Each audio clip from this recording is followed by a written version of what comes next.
So do you want to just tell me a little bit about your account so far and what are kind of the biggest things that are holding you back at the moment?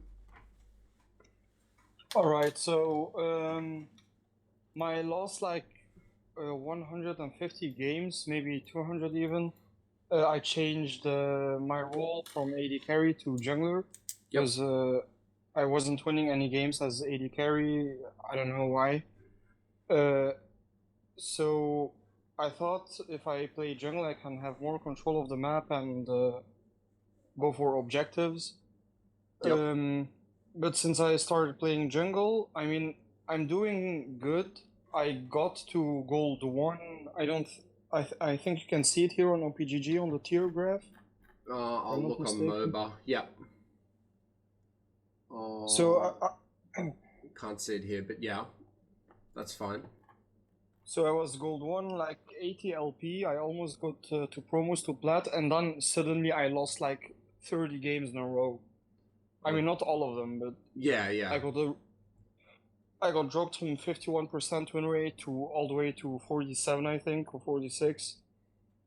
And I don't know what happened. I don't know. I mean, if you look at my games, it looks like, I don't know, I can't explain it really. Yeah. um so usually there's a combination of issues when I see a win rate like this, or this kind of overall win rate. It's either a champion issue or it's a role issue, right? And so I would say it would be a role issue if you've played multiple different junglers and all the win rates kind of end up in this non-positive state where they're below 50% and below that goal win rate that we want to get, which is around 55%. Now, for something like Hecarim, I just think maybe you're not understanding exactly how to play Hecarim. And I know there's going to be games in these 59 where you actually played really well and your team lost the game, or you just couldn't carry after winning all 3 lanes. There's all those examples as well. But overall, when I see a player with like 60 games played on a champ and the win rate's below 50%, there's something wrong with how they're playing that champion or that role. And so you might not even be aware of what you're doing wrong. You might think you're doing everything right, but there's going to be some issue, whether it's your clearing, whether it's your gank routes, whether it's how you set up objectives, whether it's how you set up team fights. If you don't know how to close out games, which lane to gank. There's a lot of different areas that could be the issue here. And I think, yes, they can be fixed, but if you haven't been able to fix them on your own, it's going to be quite hard to do that, if that makes sense. Yeah. But the thing is, okay, I have a negative win rate on 60 games. Yep. But if you look to the left, my KDA isn't that, I mean, it's above average, I guess. Yeah. It's just that even if I get ahead and my bot lane is 0-12 at 10 minutes, I can't win. Yes, you can't win. That's solo queue. I always ask my friends that are plat and diamond, how come I can't get out of these ranks even I play good? And they always answer, if you don't win games and stay in that rank, that means you belong there. But there's games that actually aren't carryable, like it's still a 5v5 game, it's not, do you know what I mean? Yeah, but that balances out, right? Because think about it. So if there are games that are uncarryable for you, that means there's games for every other player in League of Legends that are uncarryable, which means every player who's in silver and is trying to climb to gold is dealing with the exact same issue as you are. So therefore, everyone's getting affected negatively in the same way. Like in chance-wise, if you played 5 games, yeah, you might get more inters than another player who plays 5 games. But once you've played, 400 games, you'll have been evened out in terms of how many inters you're getting, how many bad players you're getting compared to the enemies you're versing. Because the enemy team has 5 chances of getting bad players on their team, right? Whereas you only have 4 because you're playing on your team. So if we're looking at that reasoning or logic as to why you can't climb, it doesn't really work out in the long term. It can work out in the short term where, yeah, in your last 20 games, maybe you did get the worst team every game. But over this many games, it's hard to use that as the reason for why you can't climb. And that's why I'm going back to the reason that there's probably something with what how you're playing Hecarim or how you're playing jungle that is the issue. And I know that sucks because it feels like there are a lot of games where you feel like you could have carried and you just can't because your team's too far behind and all those things. But I'm sure there are other issues that we can focus on that we can actually fix because we can't, at the end of the day, really change how our allies perform. Like, yeah, we can gank them. Yeah, we can help them out. But at the end of the day, if they're a bad player, they're a bad player. So I'd much rather you focus your efforts on the things that you can improve, like how you play Hecarim, how you work around a losing lane, or how do you try and help a losing lane, all these things that are in your control rather than outside of your control. Does that make sense? Yeah, that makes sense. Are you a main jungler by the way? I play Phil, so I play Phil at a D1 Masters level, so I just play every role. I'm a bit of a weirdo. But so yeah, I know jungle quite well. I've been a Hecarim main in the past. I was kind of more a Hecarim main when he was like, you kind of went Conqueror every time with Divine Sundra. I still play the Phase Rush build a bit, which I can see you play quite a lot. But I don't really like how coin flippy it is. It's True. yeah. What do you think of that last game? Should I have went Phase Rush? Because I still don't know when to go Phase Rush or Conqueror. I normally go Phase Rush when the enemy jungler is let's say Lilia or Kindred, someone that can kite away, or Conqueror when it's all-in champ like Kha'Zix, Rengar. Yeah. But I don't know if that's. I think for a game like this, Conqueror makes sense, for sure. I think you actually play really well here, like 57% KP, 5.8 CS per minute. Your deaths are a bit high, but I assume that's because you were fighting with your team and you were trying to, help them out, but you just couldn't carry. So I'm not too worried about the high deaths in this game because it looks like all your lanes lost. Look, I mean, I have high KP, but look at the damage of my. The That's support yeah. versus my teammate. He almost outdamaged my AP mage, and I don't know. Yeah, and so I think this game it wouldn't have mattered if you played Phase Rush, if you played Conqueror. Maybe if you were Duanel or whatever his name is now, Dante's, maybe you could have carried the game, but like, it's hard to carry a game like this. So I wouldn't look. I think you would have played this well. I think Conqueror is the right choice here, and I agree. I think Conqueror. I think if you're ever in doubt, Conqueror is always the better rune because it's less coin flippy and it allows you for a lot more consistent gameplay as Hecarim. I think Phase Rush is really good, as you said, into champs that can kind of kite you or team comps that want to kind of run away rather than engage. You'll see some players, again, like Dante's, he almost goes Phase Rush every single game, but that's because he really thrives in the chaotic, coin flippy aspects of Phase Rush Hecarim, and he really knows his champion limits, so he can like limit test and win games with it. Whereas I think for players, again, where you do only have 60 games on him, maybe have more over your entire lifetime. But I mean, Dante's has thousands of games on Hecarim, right? So his mastery... No, I know. Yeah, so his mastery of the champ's a lot higher. So yeah, but Phase Rush is still viable, as you said, in those situations where you do need to have that extra mobility or that one-shot potential. Dantes himself, I don't know if you know the coach Nice. Yeah, I saw that video about the Conqueror and Phase Rush. Yeah. I think his last games he's also always building 74s with Conqueror, so... Yeah. I think Conqueror is better overall. Yeah. And so, coming back to that point, like, you really enjoying Hecarim, right? Like, is that the jungler you want to play? Let me ask you first, is it the champ I can climb with? Because I thought it would, but it doesn't look like. So in League of Legends, the champion is never going to be the reason you can't climb. It's always going to be the person playing the champion. So like every champion in League of Legends has a one trick in high elo, right? Which means that champion you can play and you can climb to a high rank playing it.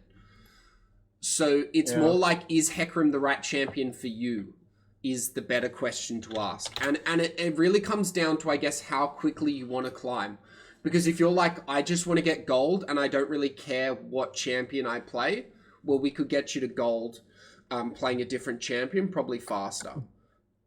But we could also spend the time to fix your Hecarim problems and build you into a good Hecarim player who can climb to gold, platinum, diamond, wherever you want to go as a Hecarim main. So it's really, if you want to keep playing Hecarim, you want to give it a go, we can do that. Or if you're like, maybe I should try a new jungler, we can also do that. I think Hecarim is fine, but what do you advise? I would prefer you stay with Hecarim because you clearly enjoy the champion. And when I talk to players about climbing, one of the biggest factors besides being good at the champion is enjoying the champion for long-term success. So if you enjoy the champion, I would rather you stay with Hecarim. What's the highest rank you made someone climb? I've gotten players to Challenger before, only a couple. But that's not really my specialty. I mainly get players to Diamond, and then I let my Challenger coaches help them get to Masters, Grandmasters, and Challenger now. I used to do it on my own, but now I've got Challenger coaches because I'm not a Challenger player. So I just specialize in getting people to the top 2%, and then letting my Challenger coaches take them beyond that. All right. And now, if you just take a look at my last 20 games, what do you think is the problem? Because when I look at it, I see I have high KP almost every game. Yep. My CS per minute is average, I guess. It's not always 10. Yep. Yeah, you don't want it to be 10 in silver. If your CS per minute's 10 in silver, you're farming too much. But I know what you mean. Yep. Keep going. So when you look at it, and if you open up one game at a time and look at the team's scores, what do you think is the reason? Yeah, so I'll just quickly go to your MOBA, right? Because I like to look at this stat here. Okay, so your laning phase is actually pretty good. So on average, you're coming out 120 gold ahead as Hecarim jungle, which is good. So that means your early game is decent. As a phase rush main in your recent games, I would be wanting to see this at like 300 to 500, which makes me think you're probably not ganking enough in the first 15 minutes, and you might not be having really an early game strategy. Because Hecarim really needs to get ahead in the first 15 minutes by an average of like 1 to 3 kills in order for him to actually be able to carry games in the mid-late game. Does that make sense? Sure. Yeah, that's true, yeah. So that would be my first thing. So that's why I don't like to just look at KDA at face value because, you know, these are decent KDAs. I mean, your deaths are very high. Like, that should be at about 5.5. So you're kind of dying almost 2 times extra per game than I would recommend.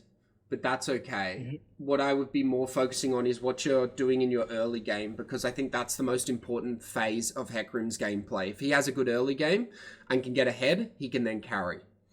So do you have a bit of a strategy that you do in your early game? Like what's your usual plan? Since you played Hecarim, I think you would agree that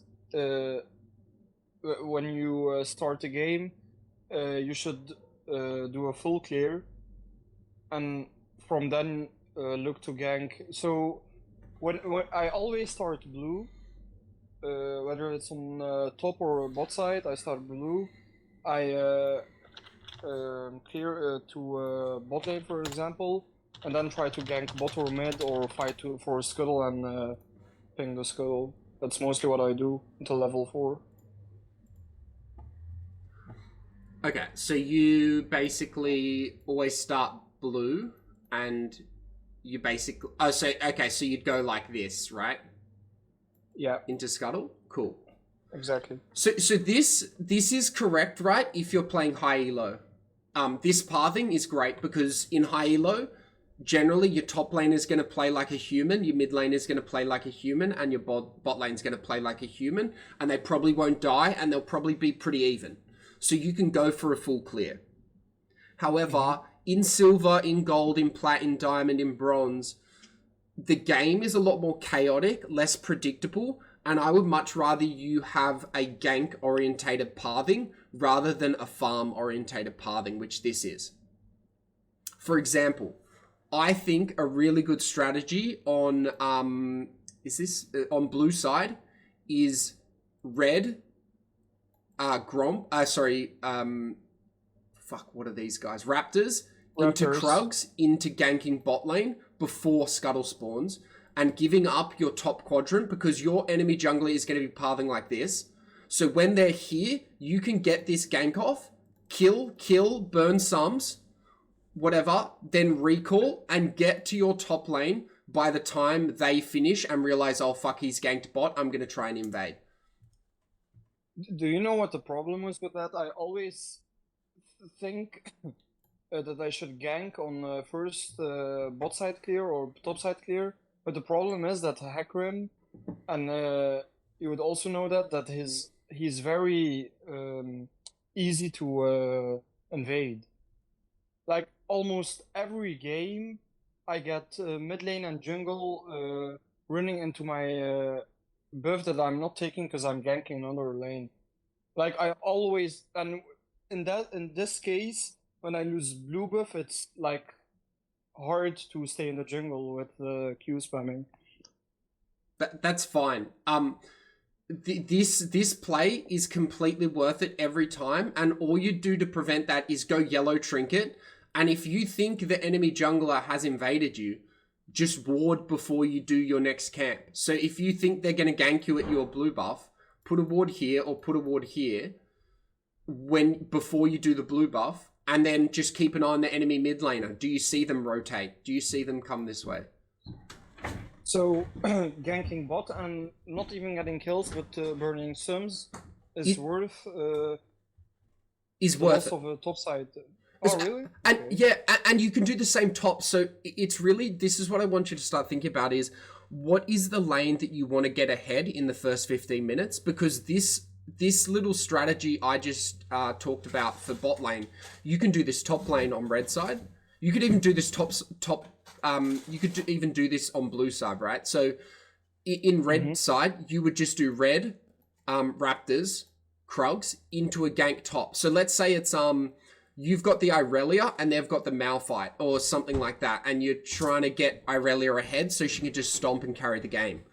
This is a great strategy to get the Irelia ahead and win the lane.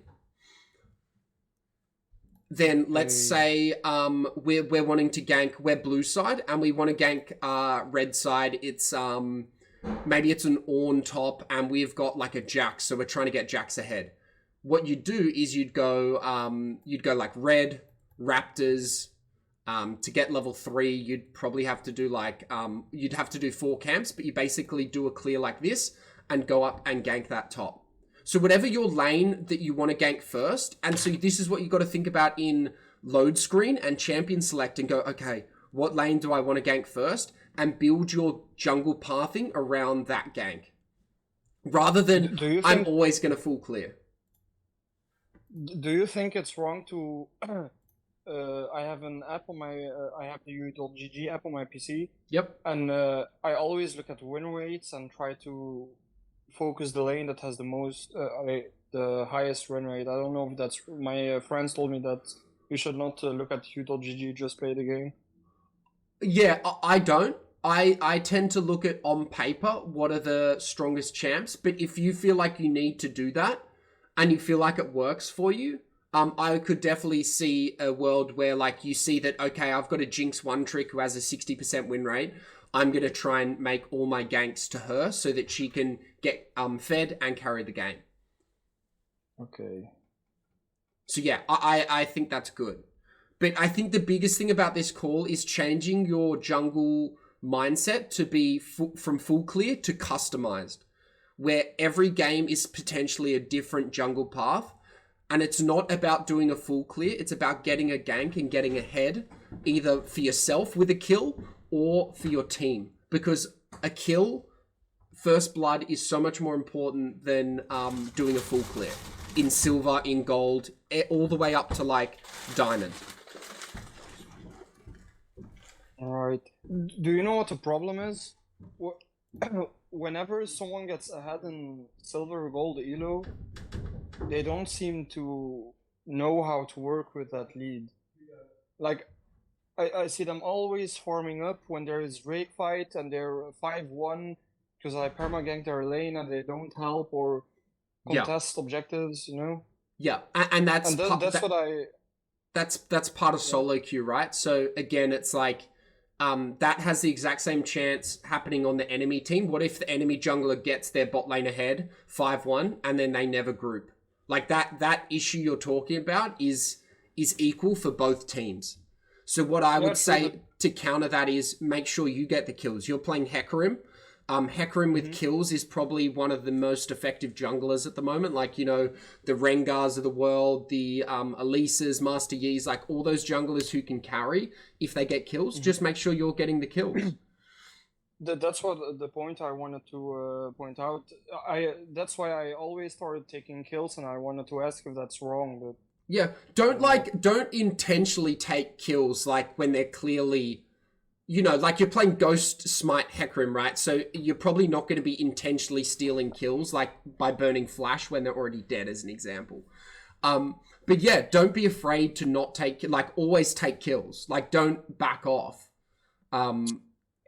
Just take the kill. You're the one trying to be the biggest agent of influence in a game. So you got to start taking resources. And if your biggest issue is what you keep coming back with is your team's not good enough, well, give yourself more gold and try and carry them. okay, all right. Mm. And what did you think about my account when you watched my games? I haven't watched any of your games yet. I haven't watched any of your games yet. I again would think this is the biggest issue. Everything we just talked about here, and the first thing you said about your full clear, I think this is your biggest issue right now that you need to fix.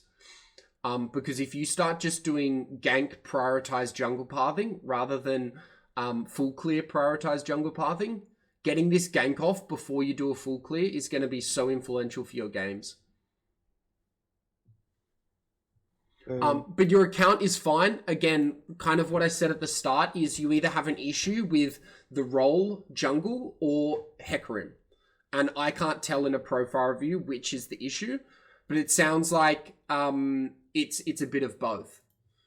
And this is a common trap a lot of players like you get into is we watch Dante's, we watch these higher rank Hecarim players or junglers to see, okay, how should I be playing jungle? Like I need to be able to win more games. Okay, I'm going to look at a guy who's high rank and is a one trick.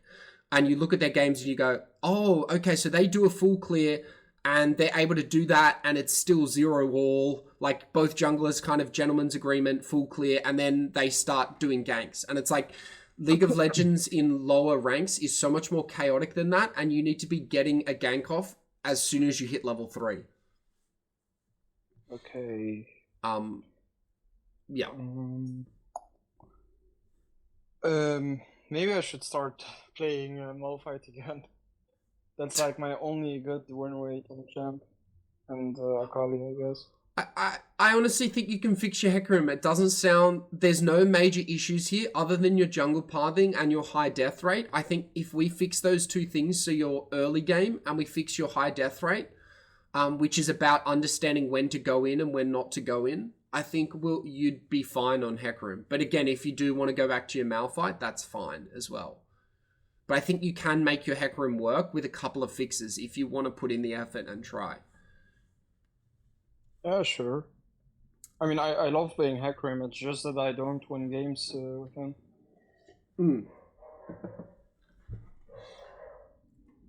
But maybe with the right coaching I can pull it off, I guess. I agree. So on that point, do you have budget for coaching? Yeah, sure. I wanted to ask if I can. So I have a company. Can I pay with my company card? Like, you Yeah. know what I mean? I don't know how it works with you guys. Yeah, we like payment is payment basically, so it doesn't matter. Like we use like PayPal or like Stripe, which is just, credit card payments Okay, all or right. debit card or company card. Yeah. Um yeah, so that's absolutely fine. All right. And how much do you charge for a game? Yeah. So we've got coaches starting at 30 US a session. So that's like a 90-minute session where it can involve a game review. You get a spreadsheet with homework, as well as the recording of the session and a chance to ask any questions.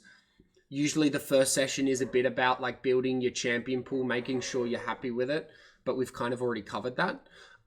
So we've got coach starting from that. Then myself, I charge 50 for that kind of session, and my challenger coaches also charge 50. So depending on your budget, we've got prices, from $30 to $50 US, which is, you're Europe, so like 50 US is like 48 euro or like 52 euro. I can't remember.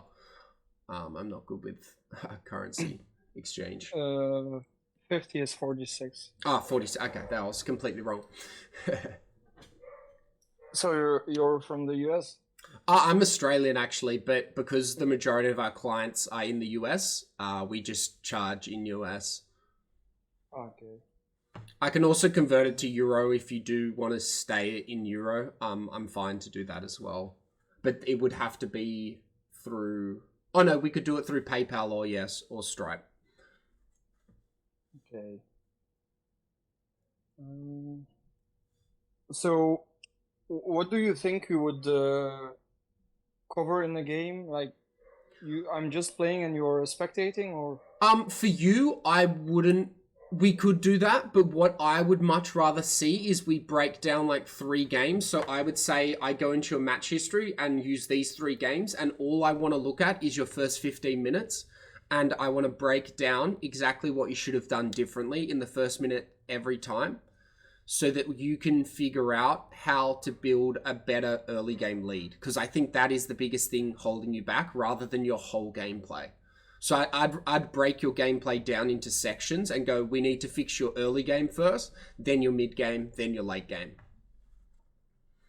However, if you're like, fuck that, Dylan, I want you to live review me, I'd be like, okay. Like, at the end of the day, if you feel like you would find more value from a live coaching session and then we go through the replay afterwards, we could also do that, because you're the paying customer. So I have my recommendations, but if you prefer something, that's completely fine. All right. So,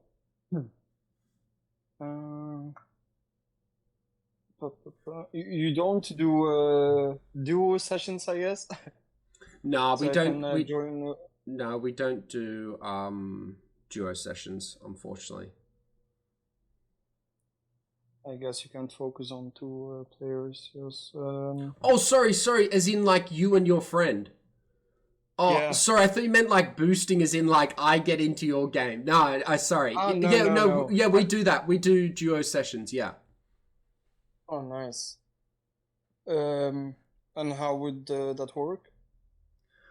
Because my premate can join maybe.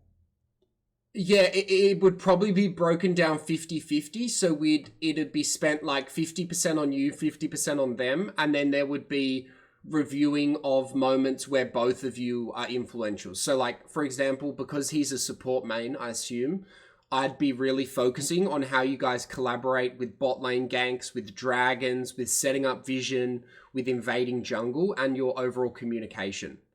So a live coaching session with both of you playing would be really good, because I could understand your comms and your strategy. Like, are you two working together to get the jungler ahead, to get your support ahead, to win the game?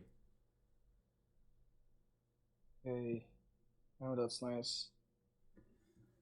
Um, What and then you can packages do you guys? and then you can split the cost as well with your mate. Yeah, so I don't do any packages myself, but my challenger coach and my other diamond master coach that will do packages for multiple sessions. But what I recommend for you is just getting one session and then thinking about a package, if that makes sense.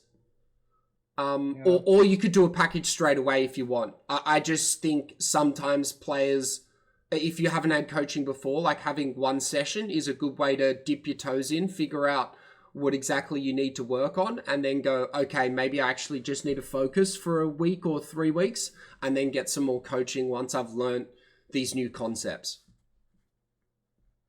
Okay. I'm just looking at your website.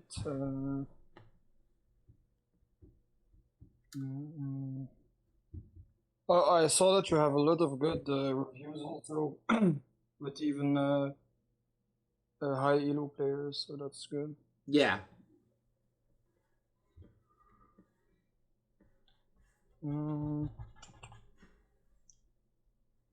all right. I would like to book a session, but it would probably be at the end of the week, maybe. Yep. And would you like to book that who with my challenger coach, me, or my other master diamond coach? Well, since you already know a bit, and we talked about the first 50 minutes, maybe with you. Awesome. Sure. Yep, that's fine. More than happy to do that. I'll send you the booking calendar after this call. Nice. All right. Do you think everyone can get to diamond? So statistically, no. So like only just top 2% of league players make it to diamond. But do I think most players can become a top 2% player? Yes, if they put their mind to it. Like, unless you have like this is probably going to sound a bit rude, but unless you have like a mental disability or something, I think the average human, yes, can get to diamond with the right discipline, the right drive, and the right strategy. Okay. So I think you could get to diamond if you really did try your best. It probably wouldn't happen in the next 6 months. It definitely wouldn't happen in this next 6 months on this account, because this account's MMR is like doomed, if you know what that means. Because Yes. you've got 400 games in silver / bronze, or like gold / silver. So it's like League of Legends just thinks this account is a silver / gold account, if that makes sense. No, my most I have like I don't know how many games I have. Yeah. 400, like 250 or 300 are in gold. So I didn't stay in silver that much. Okay, that's good. I just got but still my MMR is fucked because I get 17 LP and I lose like 24 or something. Yeah. So I'll show you an example of, I think, what I would want you to do once we get your Hecarim on the right path. So look at this account. This is a fresh account, right? Look how many games it took it to get to Plat 4 with a 56% win rate. So like not even a very good win rate. This account got to Plat 4 in, what is that, 50, 60? So under 70 games, right? I got this account to Plat 4 with a very ordinary win rate.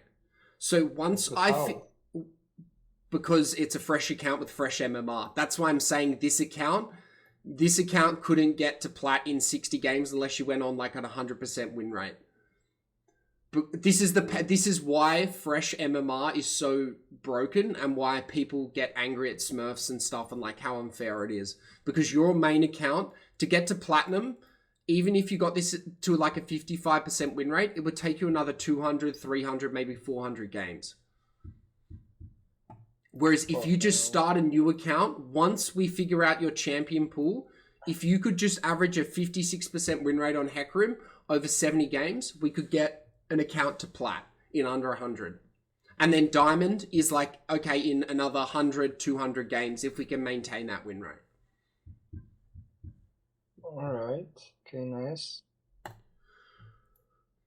Yeah, I was also thinking about buying a level 30 account. Yeah, but I don't want you to do that until we fix your Hecarim, if that makes sense. Because I want to Yes. give yourself the best chance on that new account to climb. To climb to plat once you're ready. Unless you're willing to buy unless you like are like, fuck it, I'm willing to buy like 2 accounts in the next 3 months, and so you're like, I want to start fresh with coaching with Hecarim on a new account. I'd say, okay, we can do that. Or if you want to learn Hecarim on this account and then we switch when you're ready to that new account, we can also do that. I mean, it's only like 3 or 4 euros for an account, so it doesn't. No, but I will stick to my main account until I get. Yeah. No problem. Awesome. I would also consider, just before we do that call with your duo queue partner, make sure that he's actually, I would say, if you're going to be climbing with a player for long term, you need to make sure they've got the same kind of drive and potential as you. Like, you never want to feel like they're holding you back, because the duo queue system in League actually punishes you for duo queuing. So unless your duo queue partner is significantly better than you, or is at a very similar level to you, it's almost always going to be more worth it solo queuing rather than duo queuing if you can. So how does it work? How does League punish you for duo queuing? Yeah, so there's 2 main ways it does it. One, it will put you against higher MMR enemies. So you will find that on average, the 5 people you're versing are like a little bit higher rank than your whole team combined. And then the second way is you get less LP for wins and more LP for losses. And you lose more LP for losses. Not by much, it's usually like 1 to 3 LP. But it does add up if you and your support, like, I'm just looking in your recent games, I think this is the guy. You know, if you've got a 40% win rate with a duo queue over 15 games, this is not a person you want to play with to climb, because no one climbs with a 40% win rate, let alone those little debuffs I just talked about as well that the League system puts on duo queue. I didn't even know that. Oh, okay. And it's not that significant, but it's just something to keep in mind with, because I see a lot of players, they want a duo queue because they're like, oh, 1 less inter on my team, but then their friend actually isn't that good of a player and you're not even winning games with them. Okay. Hey, can you maybe go on his account? I think he's actually alright. Like 90% of my games I played with him. Yeah. I mean, he seems like a very good Thresh player, so I think it could just be these recent games you played. Yeah. I would suggest he really should only be playing his Thresh and his Annie. Kind of like you, he should be really specializing, which I can see plays quite a lot of Annie, but look, when he like goes on these other champs, he starts to struggle a bit. I mean, Nami, I actually think Nami's a really good champ this patch, but it looks like maybe he's just had some unlucky games here, but I think Nami is a great pickup this patch. But you can see it in his last, the new item, Echoes of Helia or whatever, this bad boy. Nami is so busted. Yeah.